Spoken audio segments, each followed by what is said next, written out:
Dimas Arjuna perenggan kahulangan pasrening jagat pranyototan ambabar kaendahan perembulan kae katon rengu limpangi lesu langit biru dadi sintu awit Sor Prabowo kelawan citramu wong ayu Dimas Arjuna sawangen kayana wujude kumbang ana wujude pawon ingkang benengen mideri kembang ingkang kembang nawaki mekok ngambar arum nanging apa sebabe sang Brahmara mung kekejer tan bangkit pawasa ngingset marang sarining puspita merga semune jrih lawan dukane ingkang kagungan pembang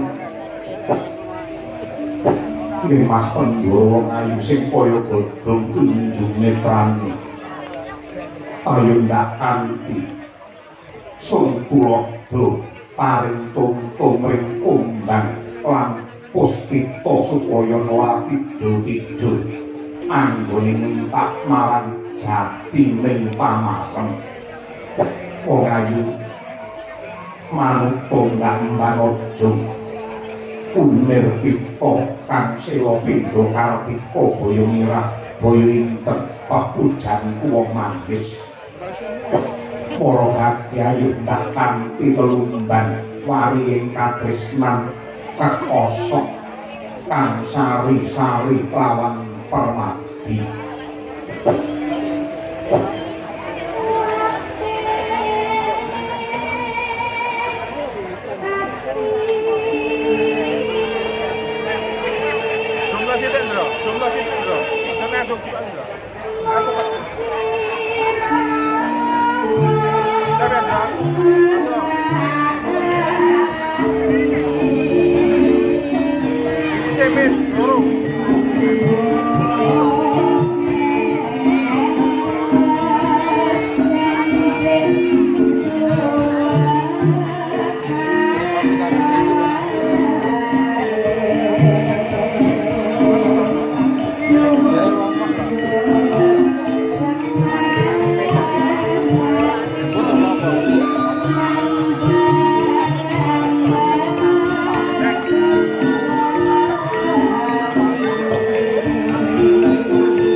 Irama Sanggurunggi ingkang rujuk marang jatining pamareng.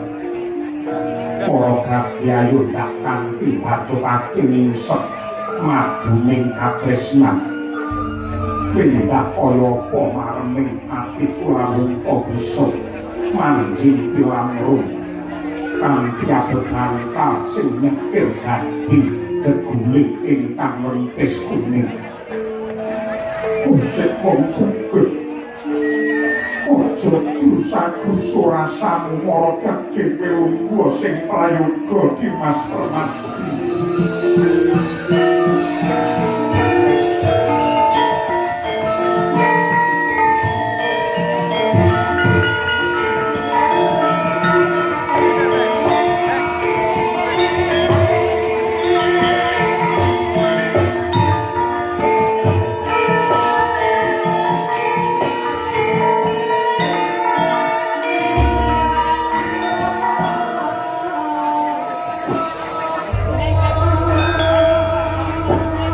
Permadi katresnan ana uriping jiwa luhur kanugrahan saka Gusti ingkang sipate suci ingkang diparingake marang titah.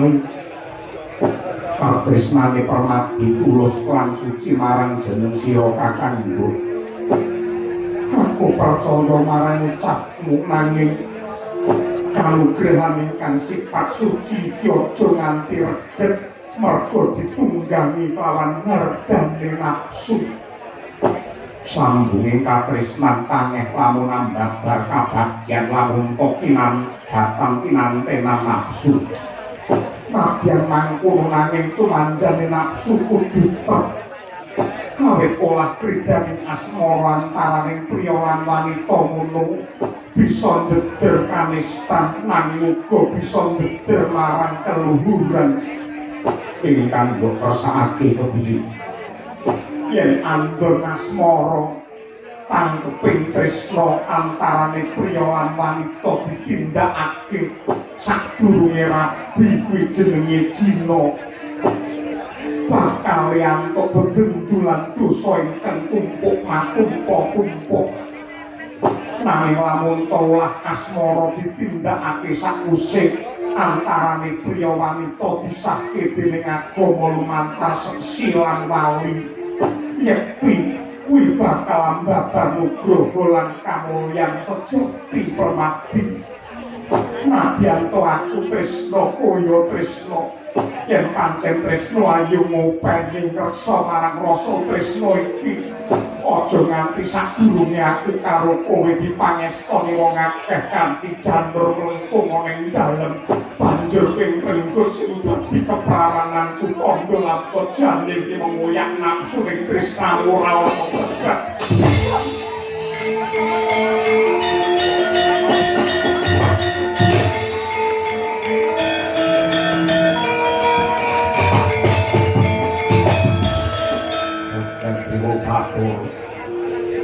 Wong wedok apike kaya ngono. Sadurunge dirabi ora gelem dijamak awake karo wong lanang nadyan padha-padha tresna. Mengko kene akeh-akeh jaman saiki sing lanang sing muni ra butuh malah sing wedok sing ngoyak terus. Angel golek wong wedok kaya ngene iki.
Arjuna ibumu Kunti bisa tanggap kelawan panjriting rasamu kula kang mangkono Pritalungguhan iki pandongamu sing tak jaluk ibumu ingkang bakal dadi tali panyambunging katresnan aja nganti kembang Dwarawati kae dirukti wong liya direnggut dening kumbang sing ora tanggung jawab aku sing bakal nglamar Dwarawati Permati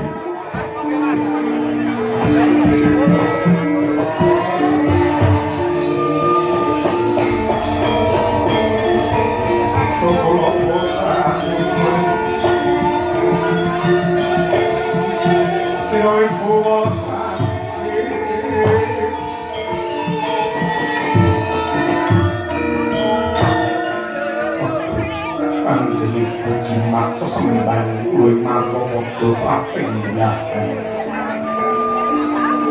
nyatanipun ingkang putra kaliyan kakang Bratajaya menika sampun candha ing raos golong ing batos sami-sami kaprawasa jemparinging katresnan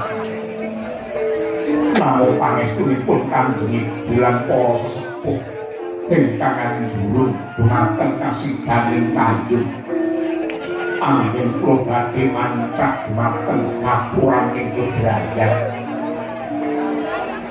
tresna iku sipate tulus lan suci dosa apa sing bakal tak sandang yen pun ibu rajumurun kula dina iki tak budal oleh Dwarawati ngaturaken panuwun sembah kula ingkang ngiring tindak paduka Kanjeng Ibu untuk kalipun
Kapur-puri sang mureng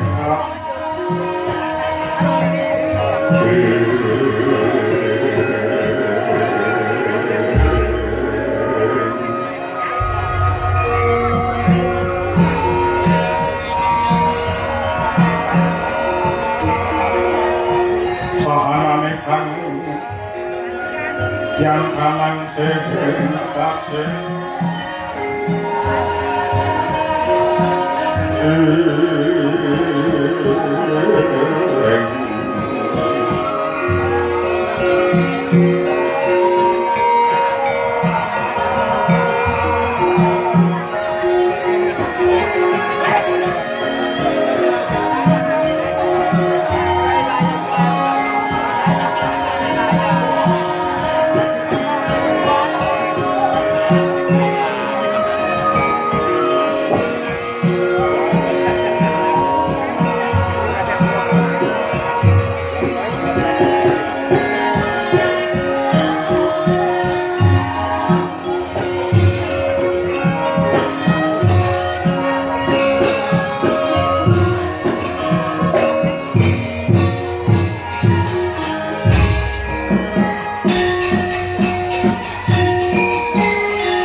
Rahayu sagung dumadi kaliyan umur wasmaning Gusti ingkang Maha Tresna sarta hormat bukti mring utusane pangeran kang pungkasan ingkang ketila dadi obor kepadang rahayuning titah ing donya pratenglahan.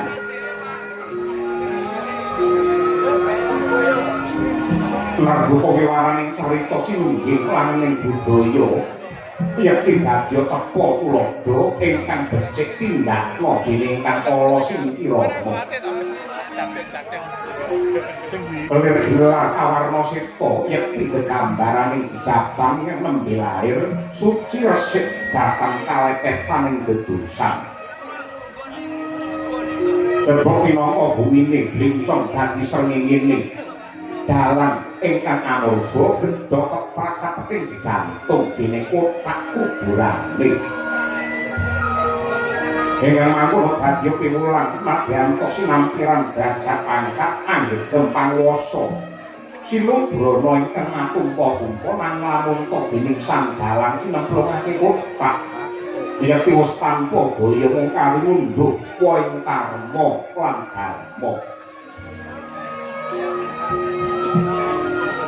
Ringgit ingkang caket kaliyan sang widu pamayang den tresnani dening kang tebih katanantuk kawigadosan.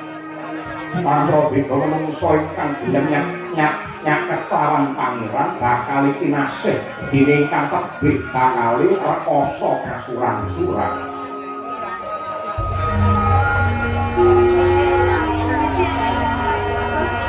Rontak-rontak semoga soroti sangguang Pratung Bupati Brangwetan Hanalai Inapit gunung temah temlarung sorot ngendayung semburan ganglir socani mugorapuh Narata Sunaliwaran atau tinampi siraking pendopagung negari Dwarawati yaitu negari Dwaraka. Pramila kawis tinggal gelar konang sirap labet yen mantulaken soroting lan harpa.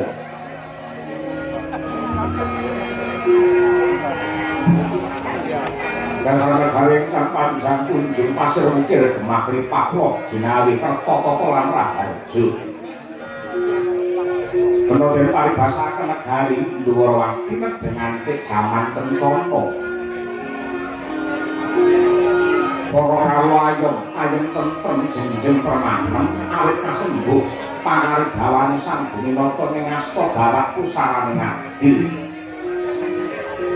Panjenengan ngajejuluk Sri Bathara Kresna Yodhanardana Wisnumurti Yorisang Narayana.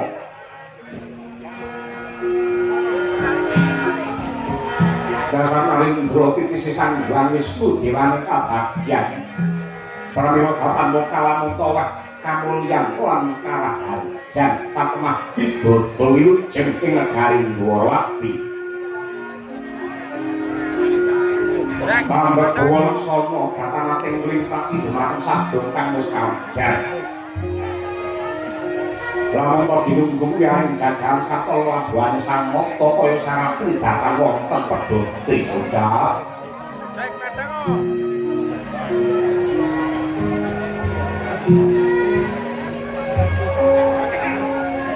Dinten masyarakat sang mata keparengya sing stinggil binata-rata lenggal gampar bungka ingkang pinanipit kencana.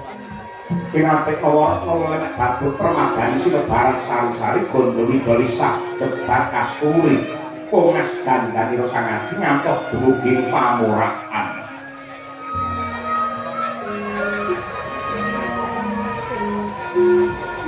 Parandira kidem permanen datana kang nyabowo bebodongan datane bak samirana datan lumampah. Lamak-lamak kapiyarsa swarane ngabdi kriya gendhing.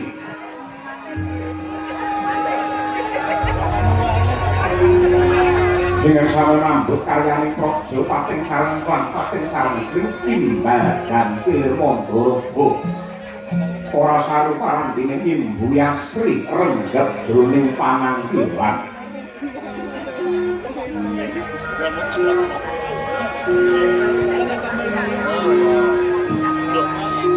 Lasih untuk para nayakaning praja ingkang kepareng sowan Ngasindra. Hanggih senopatining praja wijil saking oleh Sampura. Ingkang kekasih Raden Setyaki, ya Sencaki, Sima Molanjaya, ya Risang Bima Kunting.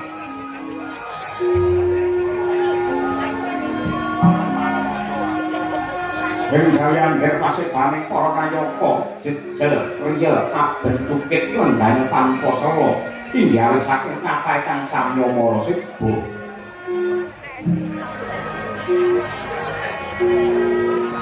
Winimbuan paling agung hangen-hangu Cirandra saking Mandrawa kanthi kaya Hima Himandra ingkang memuli Prayagung negari Dwaraka.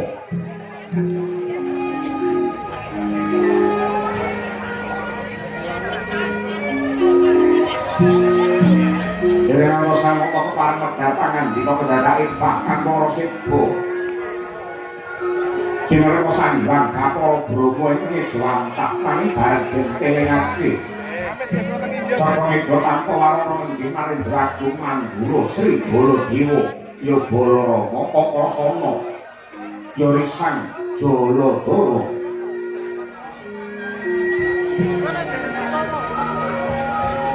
Dengan ana sibuh ya pihak kanan sarta ngiring satemah dadya laju lulus praharja lampahe wong agung Mandra mingkah wonten stinggil Dwaraka.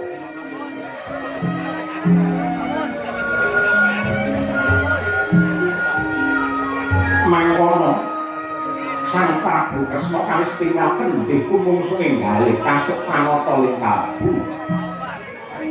Daya-daya Panambrama rawuh ingkang Raka Mandura giya ingacara lenggah.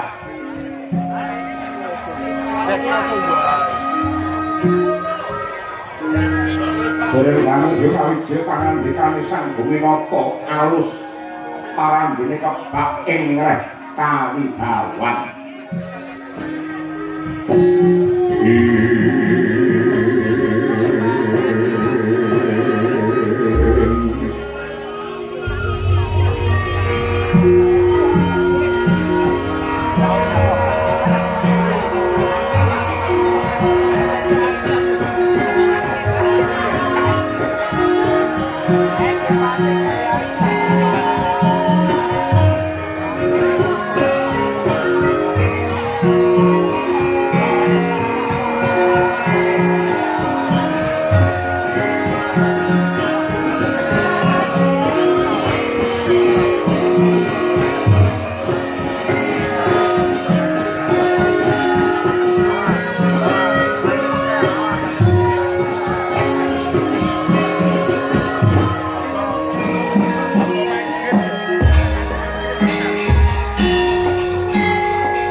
Tinon ing pasewakan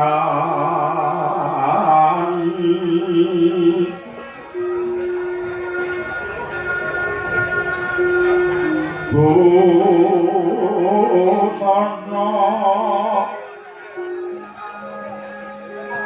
maneka warna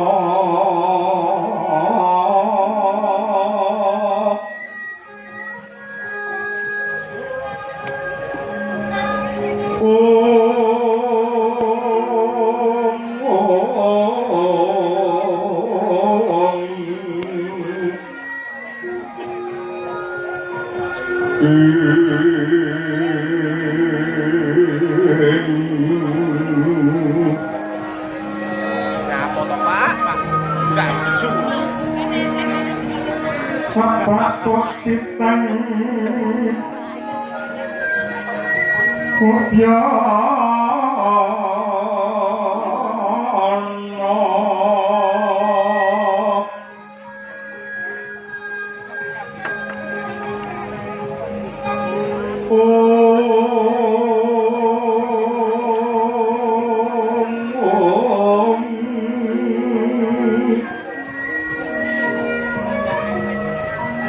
yang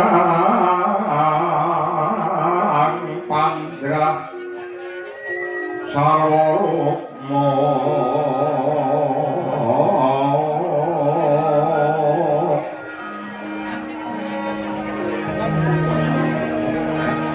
renggeng manik mawa ratno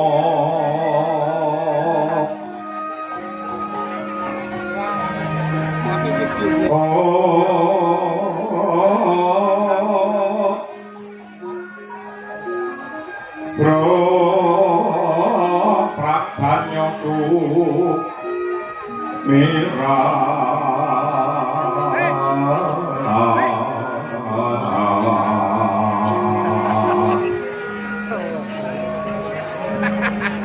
penyaring pejoliwaran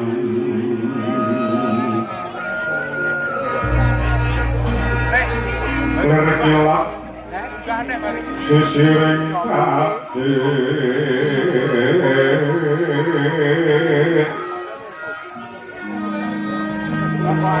wimbuh ketendo mrekinging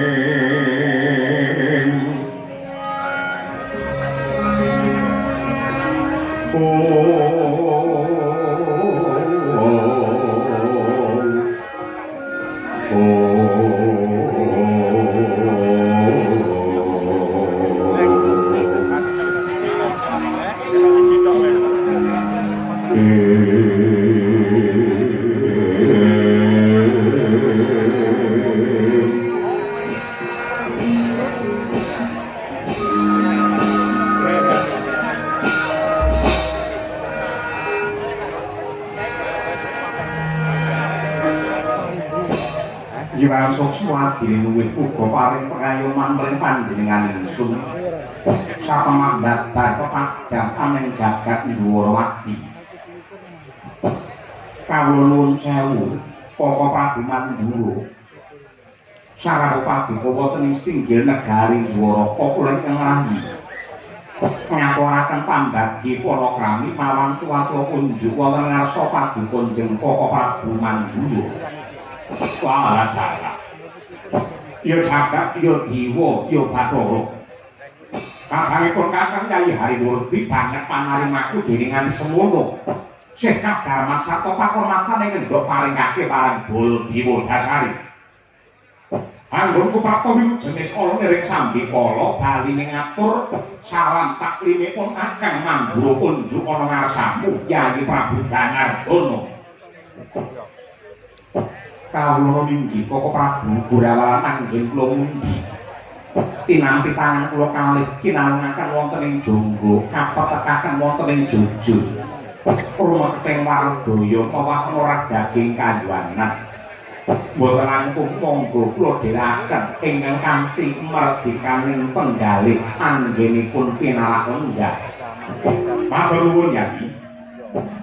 Pangrasa kaya ora kurang prayoga nggih ngabiyantara.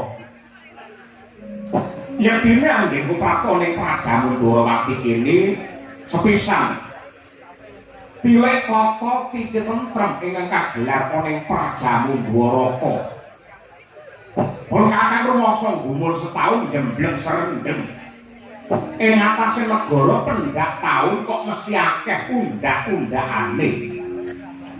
Tur babagan sing becik kaya mau ora mung kababar tata lair wae nanging uga kababar ing batine para kawula ing kukuban negara Ndrawati. Yen bab wewangunan pun kakang wis ora bakal nyacap, pun kakang wis ora bakal maido. Pancen kabeh sarwa endah dipeni lamun to kaeksi dasare mapan nembe wae katon resik. Resike papan kuwi mau uga andayane resike marang batine para warga Ndrawati yang padha lenggaon ning kono. Saya-saya sadurunge kang budal saka negara Mandura ngliwati Karang Pabisan ing negara Ndrawati aku rumangsa bombok, aku rumangsa marem, aku rumangsa seneng merga para kawula ndak sawang padha sayuk rukun. Nengenake gotong royong anane mung samar sinamadan daya dinayan tur kebak ing reh tata krama Nadyaka Baladewa ki wong Mandura dudu wong Ndrawati ning ling ngurmati dayoh kuwi banget anggene nyenengake. Aku ki gumun kenapa saben-saben aku ngrasake rasa tentrem, rasa sing marem kuwi mapan ora ning kutha, ora ning kraton, ning remen utawa senenge atiku lamun aku bisa nonton kaendane Karang Pabisan.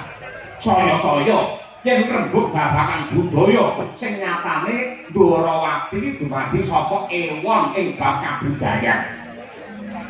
Yen jaman biyen ing kutha Goro mbuh kasatriyan, mbuh kraton, mesti bakal nganakake bagian lan uga anggelar wujude budaya. Ning saiki nyatane ning kutha-kutha ki wong gelar budaya kuwi sarang-arang sing kerep gelem nganakake wayangan yo ning desa-desa ngene iki. Kula sejatine luhure budaya, endahe budaya, sapa to sing nglestarekake marang budaya, dudu wong kutha ning malah wong desa-desa kaya ing papan kene iki. Masuk ae. Kuwi sing becik, kuwi sing apik. Kok diniati anggene dana rasa, diniati anggene nyenengake marang kiai akeh. Sing ewon dunggumi kaya ngene, sing akhire atine ayem, atine ki marem. Yen atine ayem, atine marem, kang lunga sapa wae sing kepareng gelar budaya, tembunge mentereng kepareng nanggap wayang, mesti bakal diparingi rejeki ingkang melimpah ruah kebak ing reh barokah. Mula yen pengen barokah, pengen mulya uripe, kepengin penak awake, sehat sing dadi badane, sing sregep manggene nanggap wae. Ya kuwi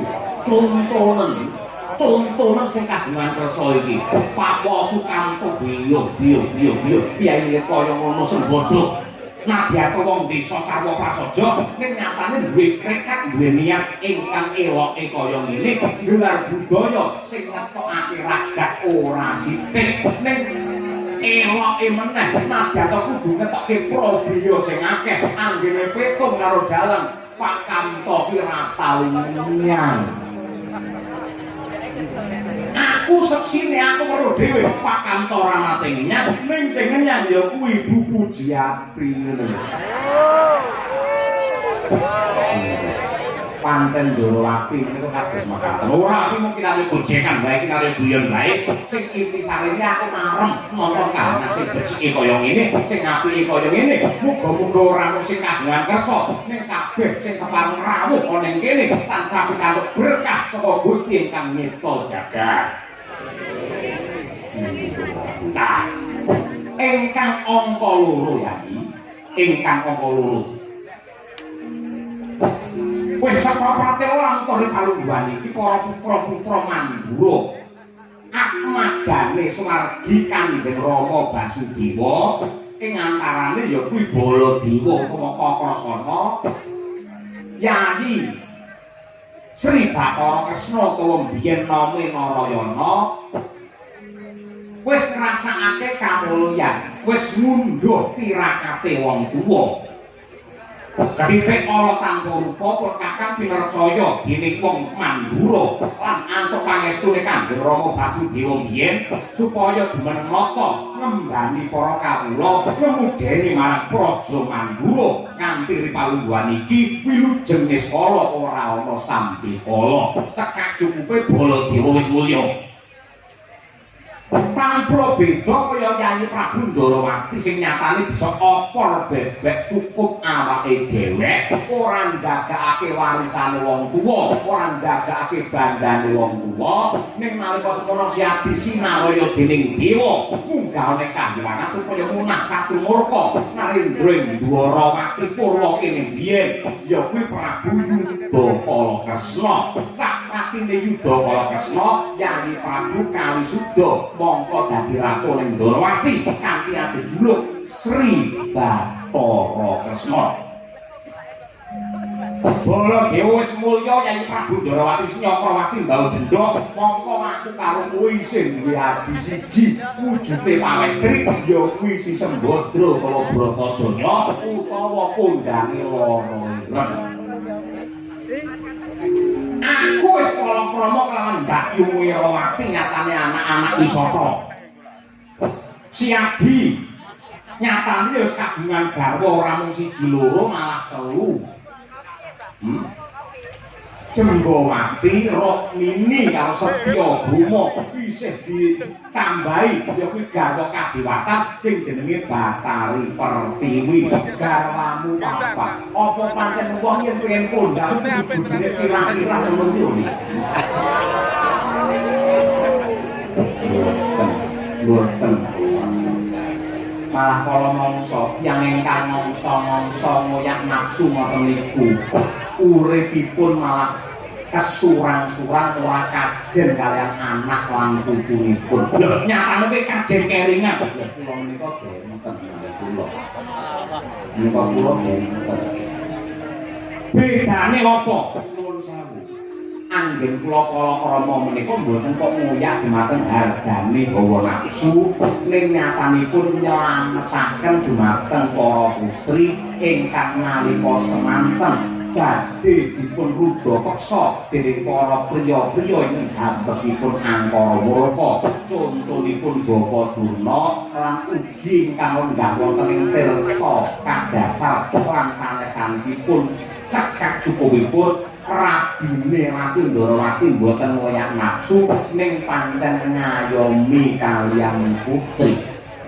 Aku yo jane pengen ngono kuwi. Aku pengen ngayomi karo putri, pengen rabi meneh ning nyatane Mbak Yung Wirawati saben aku njaluk rabi, apalah dikepruk karo ndasku. Enten ora. Kuwi yo gitu. Beda karo Sinuwun Sewu. Sembadra apa Bratajaya bocah iki sik legan. Bocah iki sik legan ora aku kelingan. Nalika urip ning Widara Kandang biyen Bratajaya ki bocah sing apik. Ora nate metu saka ing omah, anane mung bebantu marang Simbok Sagopi ya kuwi Pak leladi marang kakung leladi lawan para kadang-kadange mbuh kuwi masak mbuh kuwi umbah-umbah mbuh kuwi sali-salan setrika ditindakake mergo pandhe kuwi wajibane wanita kaya ngono ki labur-labur Sembadra lawan Baladewa lawan Yayi Kresna nalika ning Widara Kandang saiki ayo to genti aku kelawan kowe ngangkat derajat kamulyane Si Bratajaya kanthi cara digolekake bojo sing bisa nggawa keselamatan lahir batin keselamatan dunia tekan akhir. Anjrahing nganggus piton kasliring samiron ombre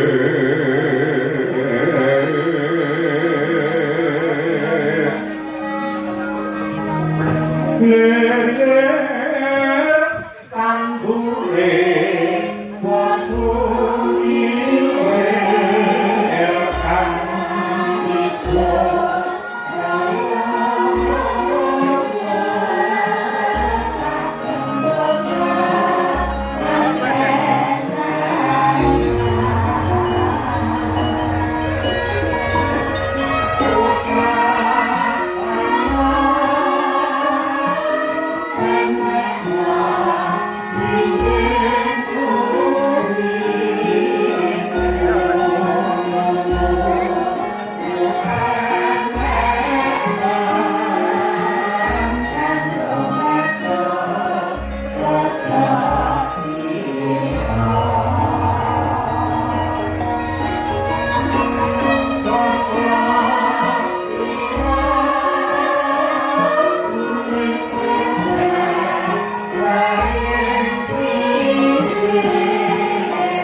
Sartomaja menawi paduka kepareng nata dumateng gesangipun ingkang rayi nenggihipun Nyanyi Bratajaya.